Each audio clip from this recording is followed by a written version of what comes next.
Hello everyone, this is Will from Art to Will, coming at you with another episode of Sketchy Chats. Resident Evil 3 just got released not too long ago, so I felt like doing a sketch based off of, inspired by Resident Evil. You guys believe this is already the fourth episode? And I'm still so bad at recording. Wonder when I'm gonna get good at this. When am I gonna see some actual progress in making these videos, right? Speaking of which, this is actually the topic I wanted to talk to you guys about, which is how to make progress in art efficiently and without burning yourself out. So when it comes to making progress, right, there needs to be a couple of components in order for you to do that. And in my opinion, there are two that's the most important. One is to practice, and the second is to be able to process information as you move forward. So the thinking aspect of it. And I like to break it down as, a physical component, which is the drawing and the practicing using your hand-eye coordination. And the other is the mental component, which is the thinking, the analyzing, right, the research, all that. I think when both aspects are engaged at the same time, that is when the best learning takes place, right? So when you're drawing and you're thinking about it and you're really, trying to figure out what you're doing rather than you're just autopiloting, or you're not taking your sketches seriously even if you're thinking, those are not the best times you're going to be learning. Which means for you to have sort of the best learning outcome or the most effective learning outcome, is very important for you to improve or maximize your physical conditions and your mental conditions, right? For example, if you developed carpal tunnel in your drawing hand, you won't be able to draw, right? Or if you're like really distracted from all the social media, you won't be able to think. You might still be able to draw, but you won't be able to get the maximum benefit, during that period of time for learning at least. But you can still benefit from exercising the physical or the mental components separately, right? Like I said, it's not the most efficient, but it can still be beneficial. And I think learning regimens should maximize the time when both your physical and mental capabilities are at their best, right? Or they're both engaged, and then you rest when either or both of them are overworked, right? Or strained. However, when you're resting one aspect, it doesn't necessarily mean you have to be resting both aspects, right? It doesn't necessarily mean that you have to stop art progress completely. For example, you exhausted your hand, right? And you want to give it a rest. But you can still try to look at your design, solve design problems by figuring out what you need to do next, or do more research, look for reference, right? Just the act of you thinking about it and having processing information in your head about whatever you're working on is going to help you improve in that specific area, even if you're not practicing, you're not literally drawing with your hand. I mean, the opposite can be true as well. Let's say you burnt out from designing, right? You thought about it all day. You don't want to think about it anymore. Instead, you could put on some music, put on some podcasts, and just zone out while doing a cleaner line drawing, right? The line drawing itself isn't to solve any design problems. However, it is getting your hands used to drawing better lines, right? That's mileage. That's the mileage thing. That physical component. That's what I'm talking about. Yeah, you're basically autopiloting as you draw, but it's exercising your hand-eye coordination, how comfortable you are with the digital medium or whatever medium, and just improving your ability to draw in general. There are other ways, obviously, to utilize this strategy I'm talking about. For example, you don't have to be drawing, you could be painting instead. It's the main thing though, the most important thing in my opinion, is to recognize which tasks you're doing are physical and which are mental, right? Like mostly at least. Like obviously, they cross over sometimes. And the more aware of it you are, the easier it is going to be for you to apply the strategy. If you're able to utilize this, then the benefit is that you have very little downtime. You don't really get burnt out because you're almost juggling. It's like playing a video game, right? Like one bar is being depleted, so you just let that aspect rest and let it recharge. Well, you still maybe have some extra energy in this other aspect, and you can utilize that, and vice versa. Yeah, the better you are at recognizing how much of one resource you're using, the easier it is for you to manage the resource, because time is limited, right? So you want to be able to do as much work with the certain amount of time that are given. And because if you're able to manage your resources better, it's going to maximize the progress you're able to get within that certain period of time.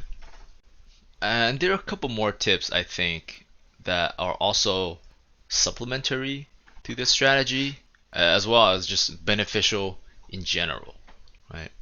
So, first of all, it is, in my opinion, one of the most important things, not just to us artists, but just to living in general, right? And it is to keep fit and have a healthy lifestyle. I mean, it's cliche. Your body is the hardware that this whole experience is running on. And the better taken care of it is, the longer you're able to work, the better your living situation is going to be, the better your living condition is going to be.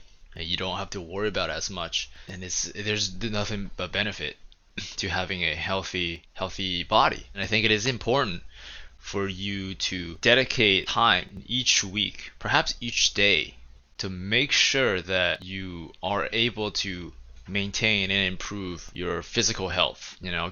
Go to the gym or go out for runs, do yoga or do stretches, do home exercises right now. Just do anything, do something, and to maintain and improve your health. It is really a priceless foundation to a happy life, in my opinion. Secondly, it's to minimize the exposure to social media and other forms of distraction, and try to maintain, I would say, at least an hour of uninterrupted thinking. Some people may consider this as meditation. I think it's very similar. I'm not exactly sure because I personally don't quote unquote practice meditation. What I do is I like to think. I naturally like to think, right?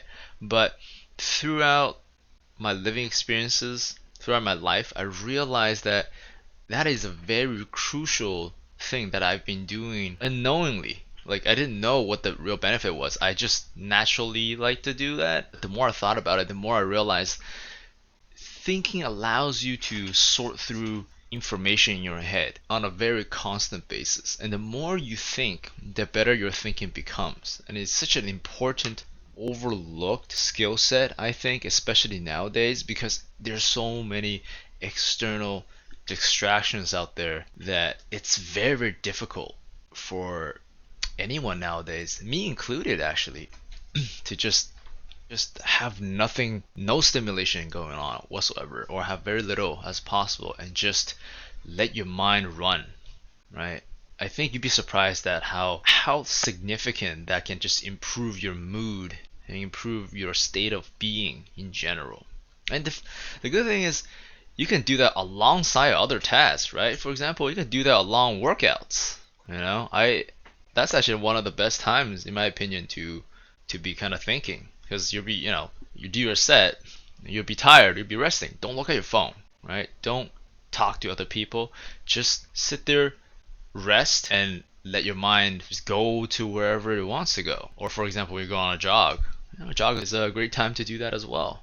And don't have to worry about what you need to think about. Just let your mind sit still, and it's gonna automatically find things to think about and to process.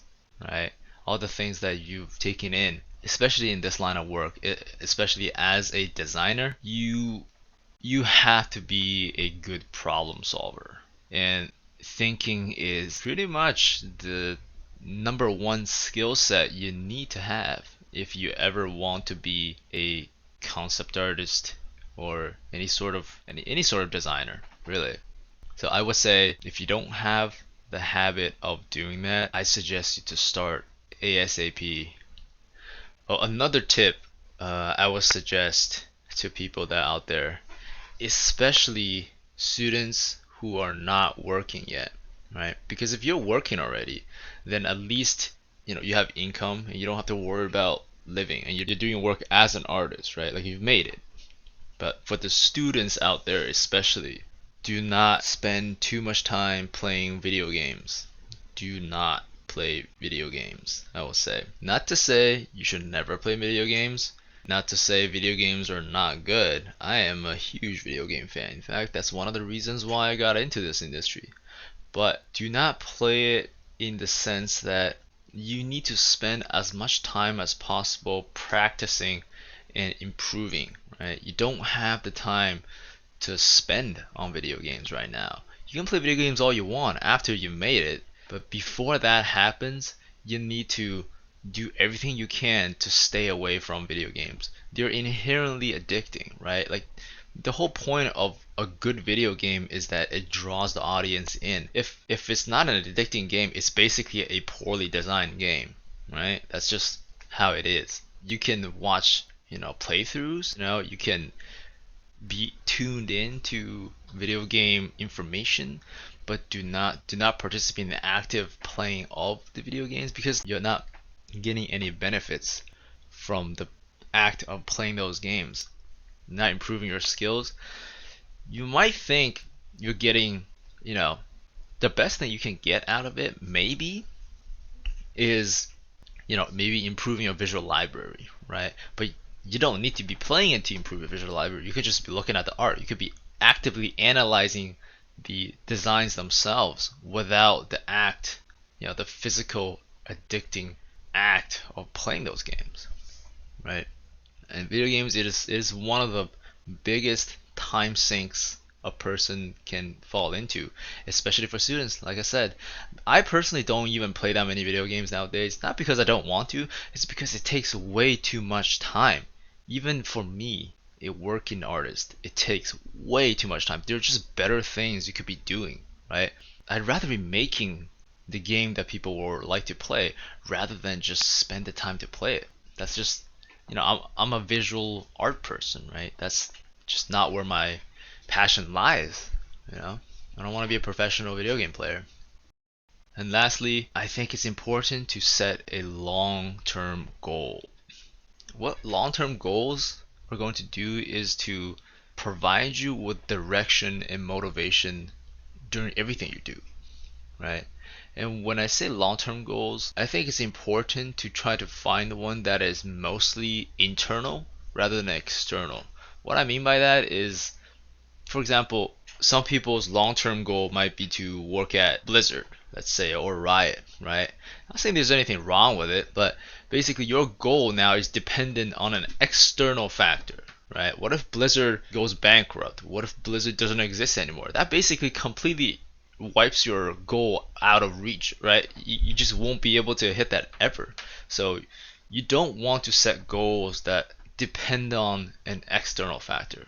Do something like, instead of saying you want to work at Blizzard, you can say you want to do work as good as their in-house artists, right? It's more or less the same thing, but that way it's more of your internal drive and your personal progress that's going to drive you rather than chasing this thing that is outside of you. Right? I hope that makes sense. And yeah, I think that's hopefully these advices can help some of you. As always, this is mostly geared towards students, right? Working professionals obviously have already figured out their own system. Therefore, don't, not all, you don't need to listen to what I'm saying if you don't agree, which that's all fine. As always, please leave your feedbacks, questions, and topics you want me to cover in the future, as well as any fun ideas you'd like to see me sketch in the comments below. And I will see you next time.